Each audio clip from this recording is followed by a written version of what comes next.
بسم الله الرحمن الرحيم لا حول ولا قوة إلا بالله العلي العظيم الحمد لله رب العالمين وصلى الله على سيدنا ونبينا أبي القاسم المصطفى محمد وعلى آله الطيبين الطاهرين لا سيما بقية الله في الأراضين أجل الله تعالى فرجه الشريف اللهم أخرجني من ظلمات الوهم وأكرمني بنور الفهم اللهم افتح علينا أبواب رحمتك وانشر علينا خزائن علومك برحمتك يا أرحم الراحمين. Alhamdulillah, we are able to continue our studies of Aqaid. As you remember, and also for those who didn't attend the first part, I should mention that we have tried to come up with a package of 5 books that would cover everything that we need to know about our faith. One is called Islamic Belief System, and that is what we had it last year. In this book, we cover everything about Aqaid apart from Imamah, because for Imamah we have a separate book, and also we wanted this book and the second book to be for Sunni and Shia together. So in the Islamic belief system, we discussed Allah subhanahu wa ta'ala's existence, arguments for existence, then about his attributes. In particular, we focused on Allah's knowledge, power, wisdom, and justice, and then we talked about the issue of evil in the world and why there are problems, why there are sufferings. Does that contradict belief in God, who is able to do everything and knows everything and is kind? And then we talked about Allah subhanahu wa ta'ala's act of creation and the relationship between him and the world, especially we talked about rububiyyah. Then we talked about human being as a creature of Allah subhanahu wa ta'ala who have the potential of being the best of creatures. We talked about human beings made by body and soul, and our personality is made by our soul. Then we brought some arguments for the immateriality of the soul. We talked about different aspects of human beings. We talked about the fact that we have physical needs, but also we have mental needs, we have psychological needs, we have spiritual needs. We cannot be happy unless we give proper answer to all these needs. We talked about evolution. We talked about equality of all races in humanity. We talked about equality of men and women in humanity. Then we said that Allah subhanahu wa ta'ala has provided human beings with guidance in order to improve themselves, because human beings are among the exceptional creatures that have the potential of becoming better or worse than the position in which they are created. We talked about general guidance, al-hidayatul amma, which is available for everyone, every creature, but a special guidance for human beings in the form of reason and revelation. We talked about the harmony between the two. Then we talked about the prophets, why Allah has sent prophets, revelation, what is the meaning of revelation, different types of receiving revelation, why Allah has sent different religions, different books, the idea of abrogation, and then we mentioned some of the major qualities of the prophets, in particular their knowledge, their determination, azm, as you remember we said this is very important, their isma, infallibility, and then we talked about the Prophet Muhammad sallallahu alaihi wasallam as the last prophet. We had a discussion about his character. We talked about the Quran and his miracle. In the discussion about the prophets, we talked about miracles. What is the meaning of miracle and what is the relation between miracles and causality? But here, the chapter about the Prophet of Islam, we focus on the Quran as a miracle. And the fact that Quran is a miracle which can remain for all the generations to come. We are not able to see the miracle of, for example, Isa alayhi salam in giving life to death. The miracle of Musa alayhi salam in throwing the stick and becoming a dragon. We are not able to see that. We believe in that, but we are not able to see. But with respect to the Quran, we have the same access that the people who were living in the time of the Prophet had. We can see this miracle and we can evaluate by ourselves this miracle. And then we talked about how to encounter with the Quran, how to benefit from the Quran. And then we said the Prophet is the last Prophet. Why we don't need to have prophets all the time coming? Why at the point, we reach the point that we have enough of revelation and just we need to keep and preserve it. We talked about the idea of Khatm al-Nubuwwah, and then we just raised the issue about the successorship to the Prophet, but we didn't discuss it because we have a separate book. Then we said, okay, if we follow the guidance which is provided by Allah subhanahu wa ta'ala, we will achieve happiness or felicity or sa'adah. We talked about what would happen if you are a faithful person or faithful community. So for individuals, for society, in this world and the hereafter. So that was the first book, Islamic Belief System. Now, what we want to discuss in this course is Islamic plan for life. We said Allah has created us with guidance. And if we follow that guidance, we achieve happiness or sa'adah. Okay? Now, we want to see what we have received through that guidance. What type of life has been proposed to us through that revelation. So this is the second book, Islamic Plan for Life. I would like to first give you a breakdown of what we are going to discuss, inshallah, in this course, as far as time permits, because maybe we are not able to cover everything, but I will try to cover at least those areas that need to be taught. Some of them maybe then can be read in the book. The first thing is about self-purification. So the first unit of the book is about self-purification. This will be almost 15 pages. And since I'm going to discuss about this today, so I don't need to explain it more now to save time. But it's basically the summary of what all the prophets have come to teach us. Tazkiyatun nafs. Allah subhanahu wa ta'ala says about the Prophet Muhammad, yuzakkihim. Inshallah we'll talk about it today. So we want to see what is the point in purifying ourselves, why we should do that, how we should do that, what we achieve. After talking about this and setting the ground for the rest of the discussion, then we will talk about virtues that we should achieve, and these virtues are divided into two parts. You can divide them in different ways, but one way is to divide them into two parts. There are virtues that we need as a person. Even if you don't have social life. Imagine there is a person who lives away from any society. For example, he lives in a desert or in a cave. Still, there are virtues that we need. But there are also virtues that very much help us in social life. So we talk about both types of virtues, personal virtues, social virtues.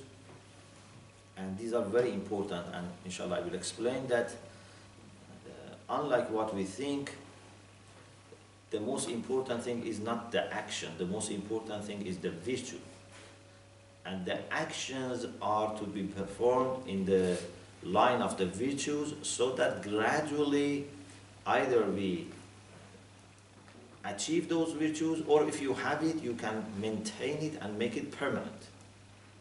But just one action, two actions, three actions by themselves, they are important. I'm not saying they are not important, but they are not showing that a big change has happened in a person. For example, if a person has several times been generous, but he doesn't have this quality of generosity, he hasn't made a big achievement. I'm not saying those generous acts are not important. No, maybe those generous acts can be very important and can change the life of someone. But for you to become a better human being, you need to make sure that you achieve the quality of generosity, not just acting generously. And if you have the quality of generosity, even if there is no need for you to be generous, because there is no needy person, or maybe you don't have money, but still you benefit from that quality of generosity. Or for example, maybe a person once, few times, he's kind. But this is not enough. You have to be kind in your character. If you are a kind person, maybe there is no need every day, to show kindness. Maybe everything is going normal. But still, as a kind person, you are close to Allah subhanahu wa ta'ala. No matter whether there is a need to show this kindness or not. So, these virtues are very important. We'll talk about this contrast between quality and action more. After talking about these virtues or values or Islamic, ethical system, then we will talk about Islamic behavioral system. What does Islam want us to do? Again, here we can divide it into personal or individual behavior and what we have to do when we live together. So here we will talk about the basic of Sharia. For example, about salat, about fasting, about charity, about etiquettes regarding eating and drinking, but only the basic, because we have a separate book on ahkam. Here we just want to set the framework. Why we need to pray. Then, what are the rulings about prayer? It has a separate book. What we want to say that a Muslim life involves prayer, involves fasting, involves charity. Okay? But what are the rulings? We have a separate book. We will talk about food and drinks. We will talk about leisure time, what we should do in our leisure time. It's a very important issue, especially in modern life. In the past, the issue of leisure time was not that important because people were always busy with work. So early morning they used to, for example, go to the farm or to, do other works in factory, whatever. And when they go back, they had some time, and then when it gets dark, they used to sleep. So they didn't have that problem of leisure time. Today it has become a problem, especially if you have young children, what to do for their leisure time. So we'll talk about some guidelines that we should observe, because we just don't want to kill our time, and also we don't want to do everything to just enjoy. There should be some principles to observe. Then we talk about social behavior. We focus here on few things. One is Salatul Jama'ah.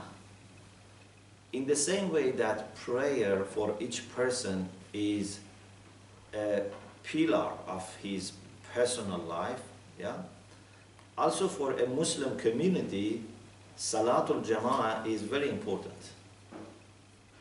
Salatul Jama'ah is something that is a pillar for the Muslim society. And therefore, mosque, Imam Jama'ah, everything built around this is very important. So we talk about importance of Salatul Jama'ah. We talk about the significance of masjid. What was the history of masjid? What was the role of masajid in Islam? even the design of masajid has certain, rulings, because the design should serve the purpose. The design is not just to have a beautiful building, artistic, building. The design should serve the purpose. For example, if you are going to a place that you want to get close to Allah subhanahu wa ta'ala, should not have such a luxurious, design that would distract you. Unfortunately, sometimes you see that simplicity and that elegance which comes from simple beauty sometimes is lost. We will talk about Imam of Mosque. We talk about religious school that should be available either in the mosque or in connection with the mosque, because if mosque is the central point for the community and Imam is like the local leader, then there should be a systematic way of passing on information and education to the congregation, and that needs an educational arrangement. Part of education comes from member, but part of education should be planned in the way that people can receive it according to their age, according to their requirement. So member is a public platform, which is very important, very sacred, but it's not sufficient. We should keep member, and it's very important, but member has a certain function that if you change it, then maybe it's not useful. We cannot change member. For example, we say, okay, we have member in which we address the needs of a specific group of community in front of everyone. Maybe this is not something good.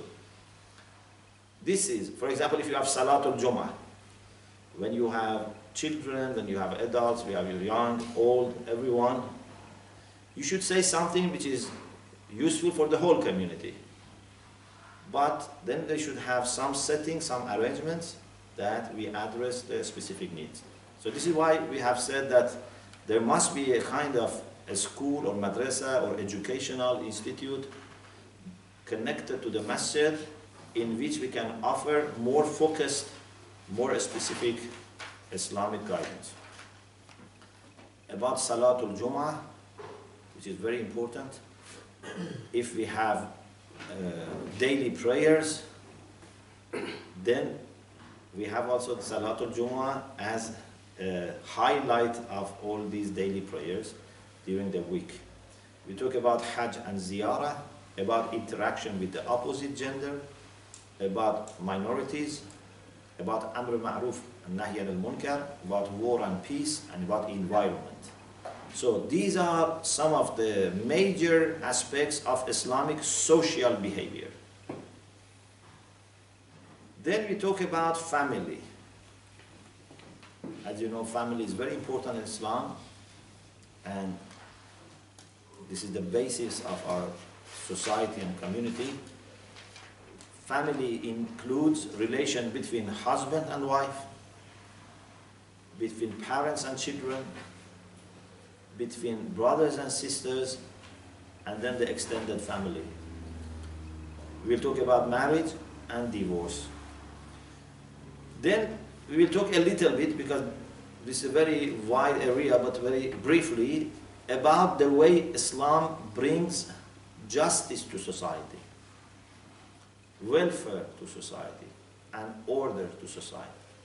If we have a Muslim society, we don't have always Muslim society, as we said, we have to talk about minorities. Sometimes we have Muslim minority in a non-Islamic society. So here we don't expect the society to run everything, according to Islam. We should just be able to exercise our faith as far as our society, community is concerned.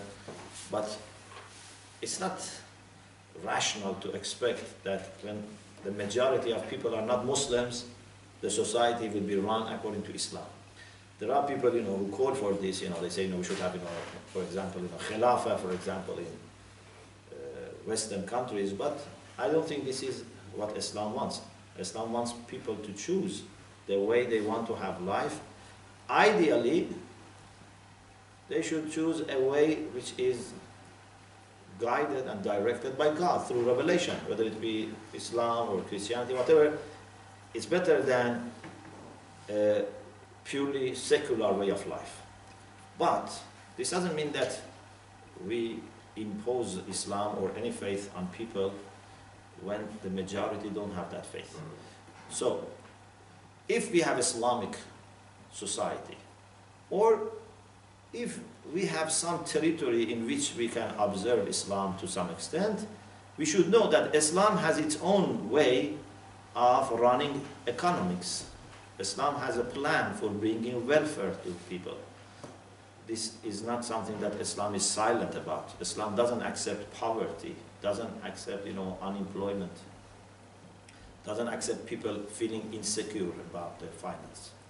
Also, Islam has a plan for establishing order in society in the way that Islam says even if there is a ruler who brings order to society but he is a bad, is better than having no system. Imam Raza alayhi salam said, "La budda lin-nas min imamin barran kana aw fajiran." People should have a leader, even if he's a bad leader. It's better than living in anarchy. There should be a system, there should be order. Even if we, for example, live in an un-Islamic society, still we should respect laws and regulations because this brings order to the society. It's better than everyone doing his own thing, So, Islamic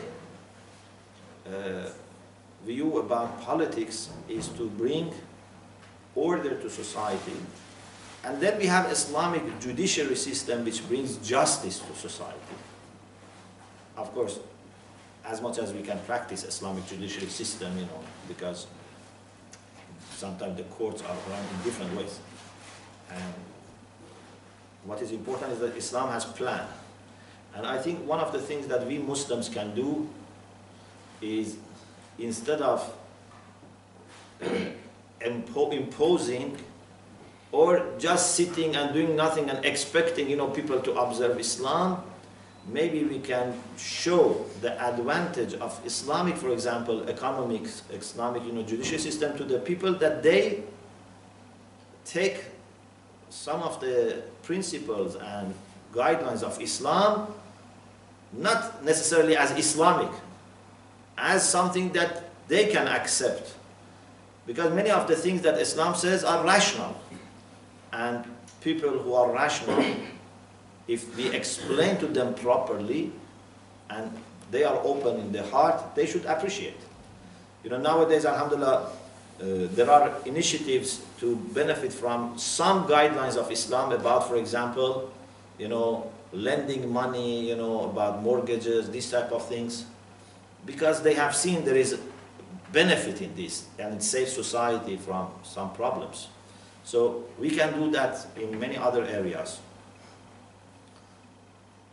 And then finally there is a section on history, culture and civilization. There is a discussion about the life of the Prophet sallallahu alaihi wasallam in the stage before Islam,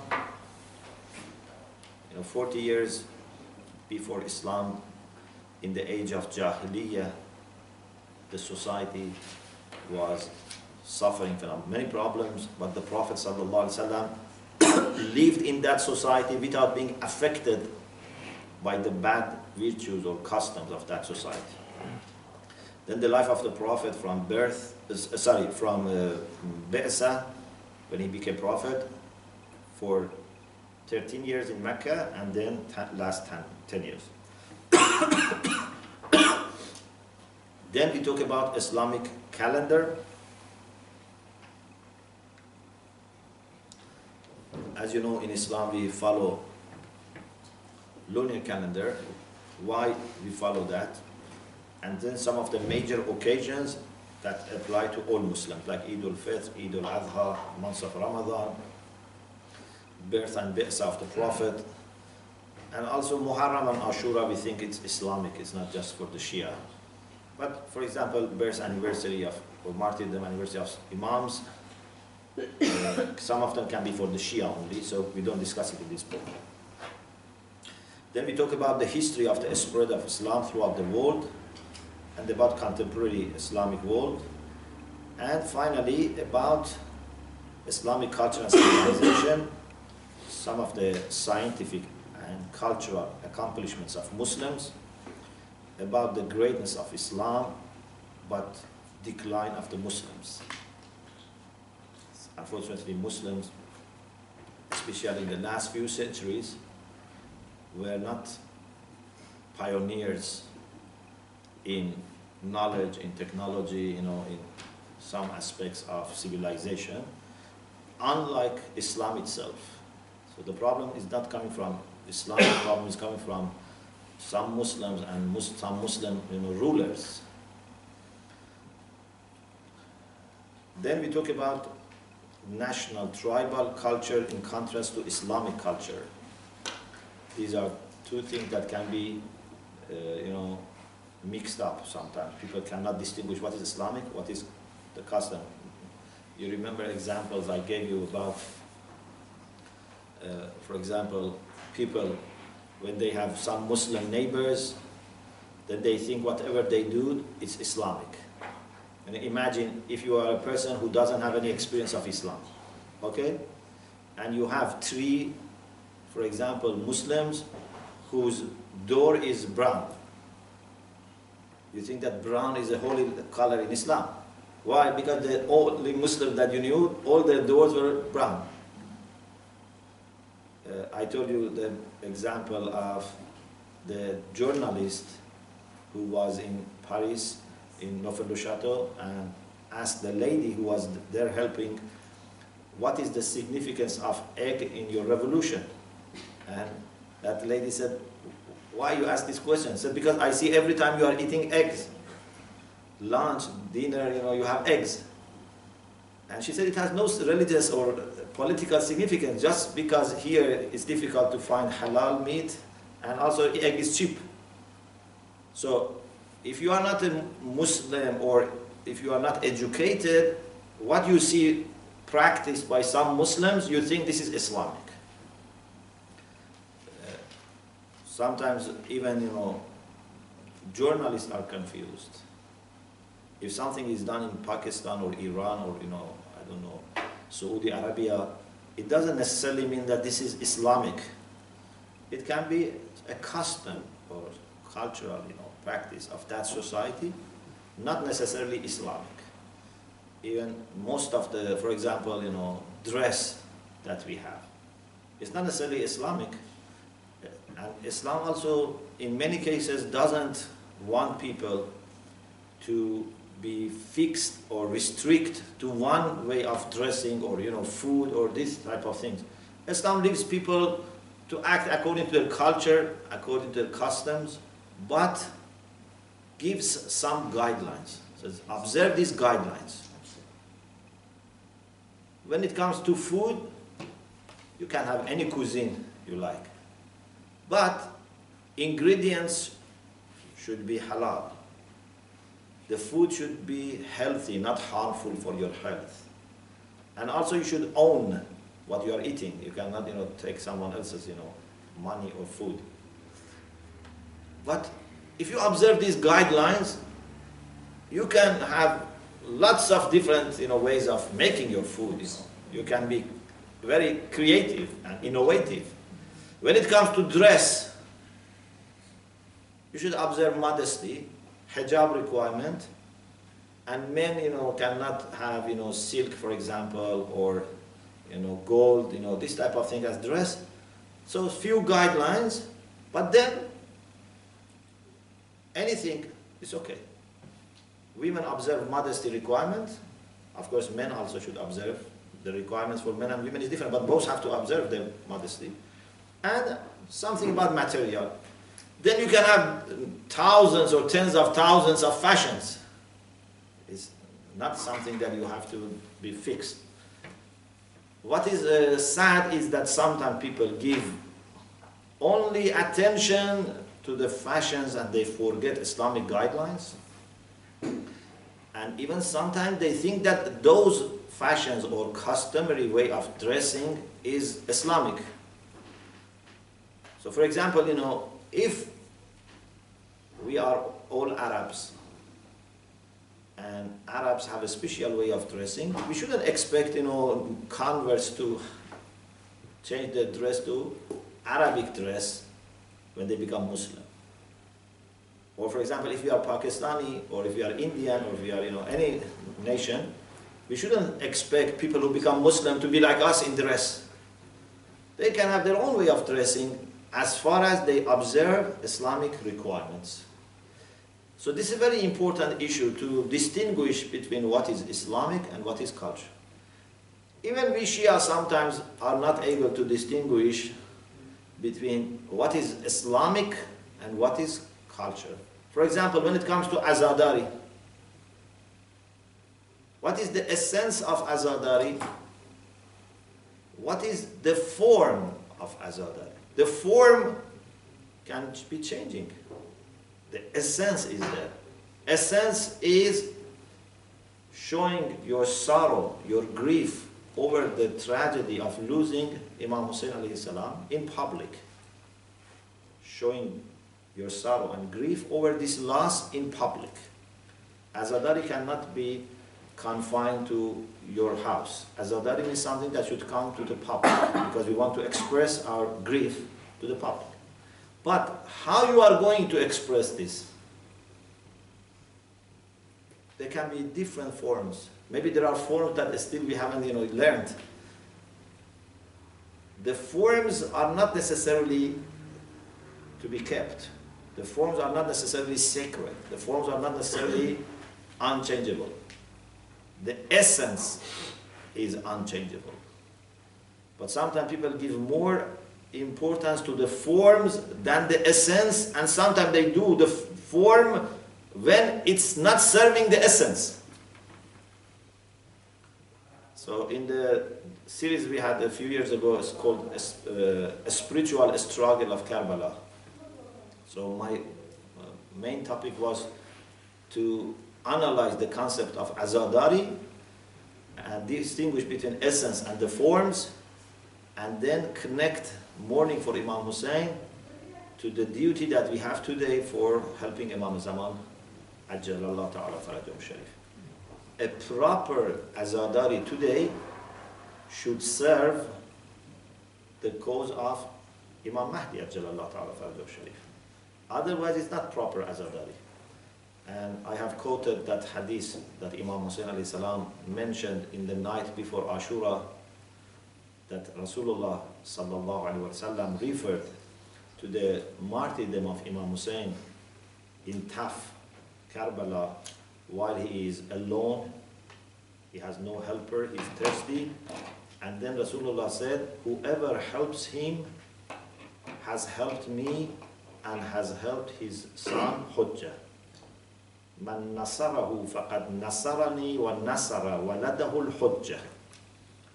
So helping Imam Hussein is helping Prophet, because the mission of the Prophet was not able to remain without this, and also is helping Imam Zaman. So how today we can help Imam Hussein in the way that we help Imam Zaman? This is something that we have to reflect. So Azadari today must be connected to our loyalty and our help for Imam Zaman Ajjalallah Ta'ala. So it's very important that you always distinguish between what is Islamic and what is cultural or customs. You shouldn't be too fixed and too rigid about the forms. Forms are important. I'm not saying forms are not important, but I'm saying forms should always serve the essence, should serve the purpose. The form of, for example, setting the chairs here is not sacred. You can be creative, but this form should serve our purpose. You cannot, be too creative and then put the chairs in the way that would not serve the purpose of the classroom. Yeah? But no one can say, this is the only form that you should. Maybe someone comes with an idea that is better for us. We shouldn't say, no, this is the way that we have been doing since our childhood and we don't want to change. So we are ready to change, but we have a clear idea about what is our purpose, what are our values, and within that framework, you have to be ready for change. Sometimes people are too rigid, sometimes people are too loose. They forget principles, they forget, all the values. There are many, many examples about this, For example, how to attract youths and young children in the mosque. Okay, what is here the essence is we want them to come to the mosque and benefit from the ibadah, from the teachings which are offered in the mosque. This is our purpose.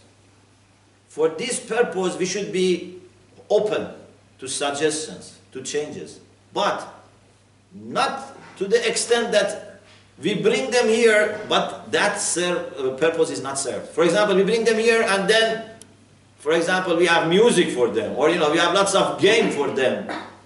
So this is not going to serve the purpose.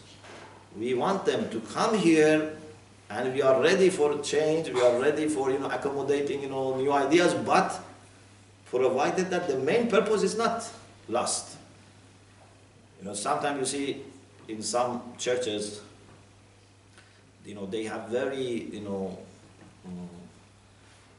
professional music groups and lots of music, dancing, so thousands of people go there.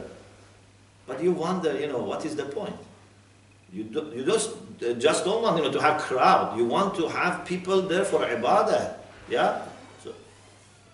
So you shouldn't be happy when you see there are thousands of people coming to your function. It's important what is being achieved by these thousands of people when they come to the function. So this is very important. We will see how much we can talk about this. And about identity. What is Muslim identity? So this is a breakdown of what we are going to discuss in this course as far as time permits. And then we have a book on ahkam. We have a book on the lives of Imams and Lady Fatima Salamullah alayha, because life of the Prophet is discussed in the second book, and it is for Sunni Shia. Lives of Imams and Lady Fatima, and the Shia in the time of Ghaibah. Because sometimes the books stop by saying that in the year 260, Imam Mahdi started his Ghaibah. Then we have Ghaibah to Sughra, Ghaibah to Kubra, 329. After Hijrah, major Ghaibah started. Many books stop here. But the history of the Shia doesn't stop there. We should see how we as community have come forward and how we were guided by our ulama throughout the ages. And then we have another book on Imamah. We have one whole book on Imamah. We didn't discuss Imamah in Islamic belief system because we wanted to be for Sunni Shia. Also, we wanted to be able to expand. So we talk about Imamah in general, and then about Imam of Imam Ali alayhi salam. And we talk about how to connect to Imam through ma'rifah, through ta'ah, knowledge, obedience, tabassul, ziyarah, then shafa'ah, and then we focus on Imam Mahdi ajalallah ta'ala farajahu sharif. And what are going to be achieved in time of Imam Mahdi, what should we do with respect to Imam Mahdi. And hopefully, inshallah, this will be the third, inshallah, course that we are going to have. So this book is about 80% done. And inshallah, the third course we can have would be on Imamah. So 5 books altogether: Islamic belief system, Islamic plan for life, Imamah, Ahkam, and lives of Shia in the time of Ghaibah, plus life of Imams. So inshallah, with your dua, we hope that All the 5 books come inshallah in 2 years, but we don't publish the books quickly. So the first book was ready about, it's now almost 2 years, a little bit less than 2 years, but we just printed and gave photocopy so that we revise it. Alhamdulillah, revision is now done. It's only waiting for me to write the introduction. So maybe inshallah in a month we can have it printed. The second book is now in the stage of being changed into the textbook. The main text has to be given to an expert who makes it like a textbook with the activities and questions. And so maybe inshallah we can have it within a year as the template should be ready for printing, not for publishing. And the third book on Imama also is 80% done. So maybe inshallah within a year we can have the template ready. And the one on Ahkam and history come inshallah later. If you are happy, maybe we can have a little break, and then inshallah we start with the self-purification. وآخر دعوانا أن الحمد لله رب العالمين.